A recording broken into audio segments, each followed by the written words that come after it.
when the frail old woman's trembling eyes fell upon the small silver locket hanging from her maid's neck. Her teacup slipped from her hands and shattered on the marble floor. Because inside that locket was a name, the same name that had been carved on her missing granddaughter's bracelet. It was a quiet Sunday morning in the Arden estate, where wealth whispered through every hallway and memories clung to the scent of polished wood and roses.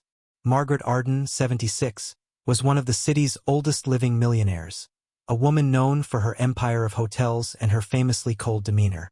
But behind her diamond earrings and stern eyes, there was an emptiness she could never fill.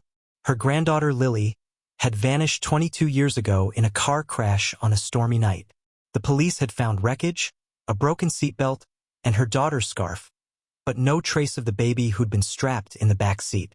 Margaret never stopped searching.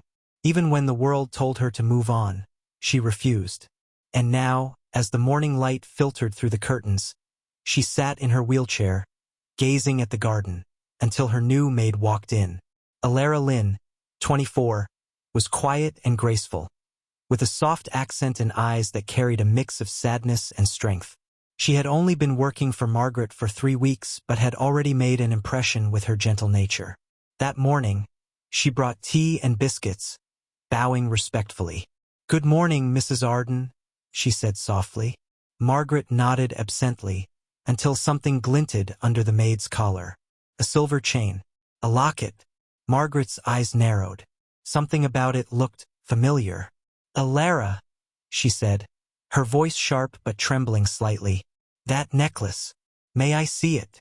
Alara hesitated, confusion crossing her face. "This is nothing, ma'am. Just a keepsake." "Please," Margaret insisted, her hand slightly shaking. "Bring it here." The maid stepped closer, unhooking the necklace and placing it carefully in her employer's wrinkled palm. Margaret stared at it as if it were a ghost. Her vision blurred. The same floral engraving. The same small heart-shaped clasp. Her chest tightened as she pried it open. Inside was a faded photo of a baby wrapped in a pink blanket. And beneath the photo, engraved in delicate letters, was a name. Lily A. Margaret's breath caught. The teacup fell. Shards scattered across the floor. Alara jumped back in alarm. "Mrs. Arden, are you all right?" Margaret's voice broke. "Where did you get this?" The maid stammered. It belonged to my mother. She said it was the only thing left when she found me as a baby near the old Riverside Bridge." I'm sorry, ma'am. Did I do something wrong?" Tears welled in Margaret's eyes as she clutched the locket to her chest. That bridge. That storm.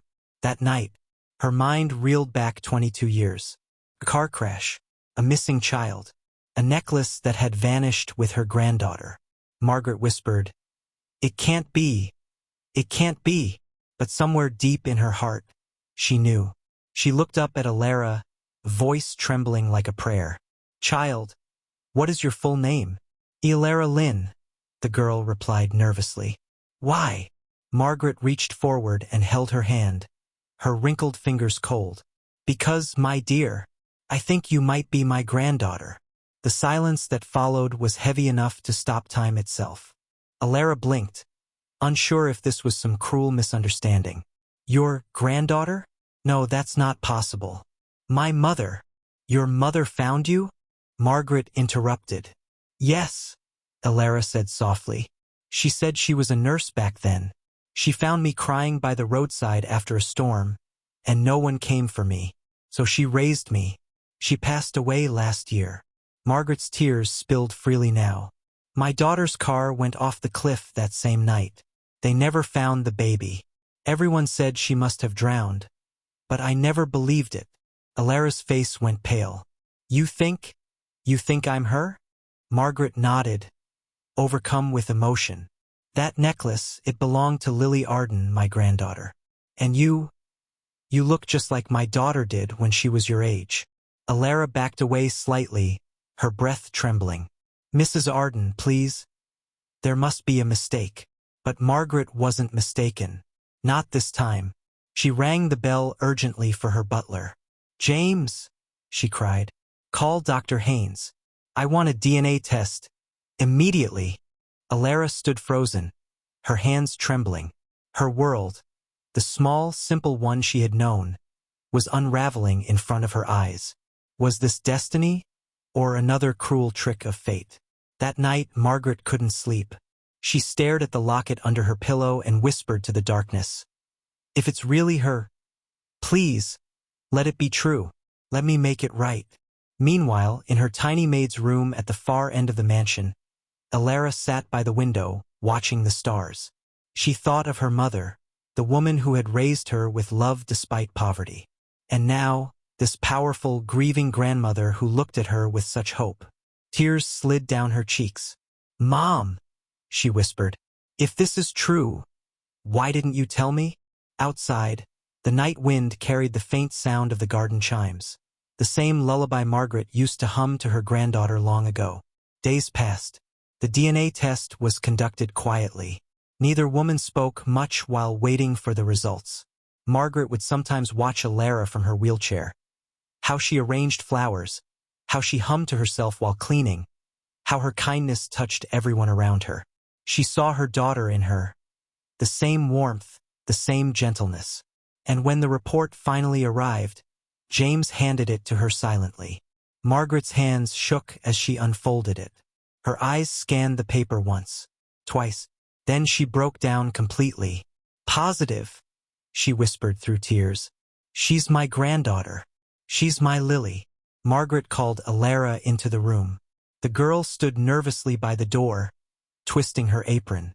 "My dear," Margaret said, voice breaking, "you are family. My family. I lost you once. I can't lose you again."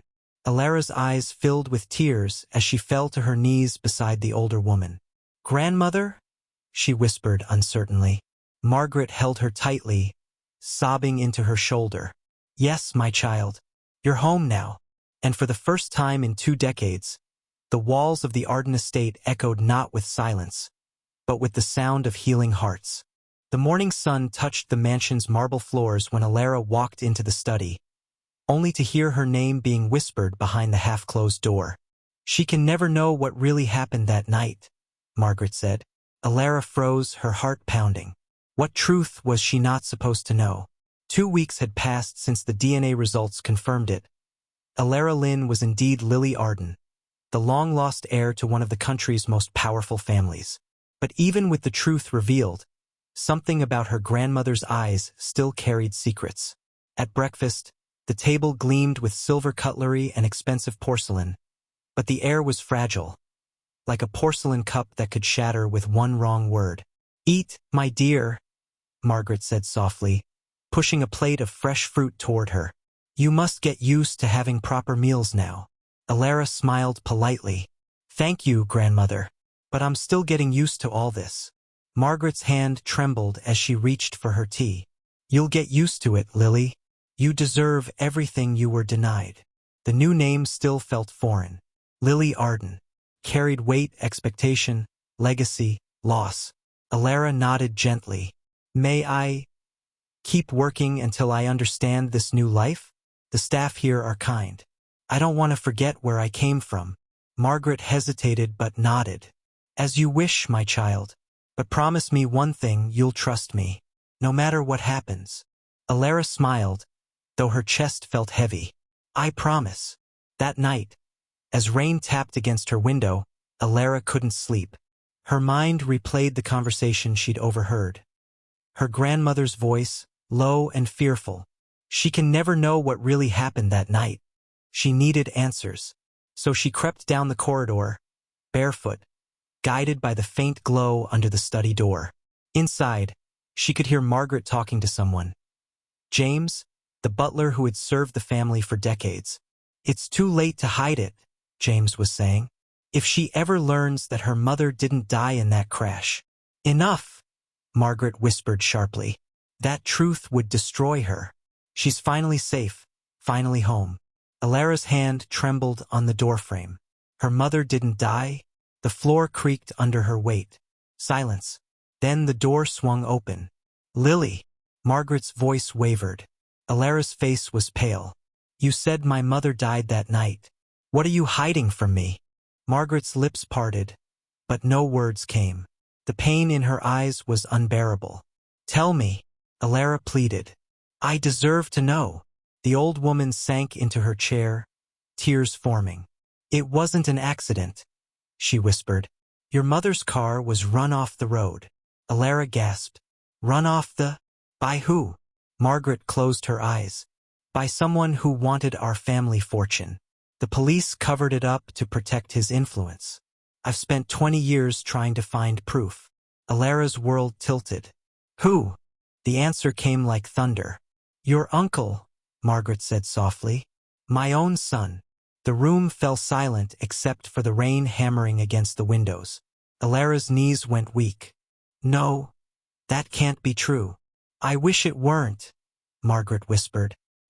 "He was angry when I refused to give him control of the company. Your mother was driving you home that night.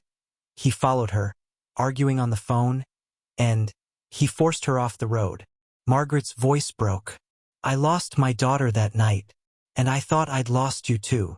Alara sank to the floor, her mind spiraling. The man who had welcomed her to the mansion with a false smile. The uncle who called her dear niece over dinner. Her stomach twisted. "Why didn't you tell the police?" "I tried," Margaret cried. "But he destroyed the evidence. He even hired people to keep me silent. I waited until I could protect you. That's why I kept searching." Alara covered her mouth, shaking. "All these years, you carried this alone?" Margaret reached out, her old hand trembling. "You were my only reason to live, Lily. When I saw that necklace, I thought my heart would stop." The next day, Alara's uncle, Thomas Arden, arrived for a family brunch, unaware that the truth had surfaced. His voice filled the dining hall with forced warmth. "Lily, you look radiant today.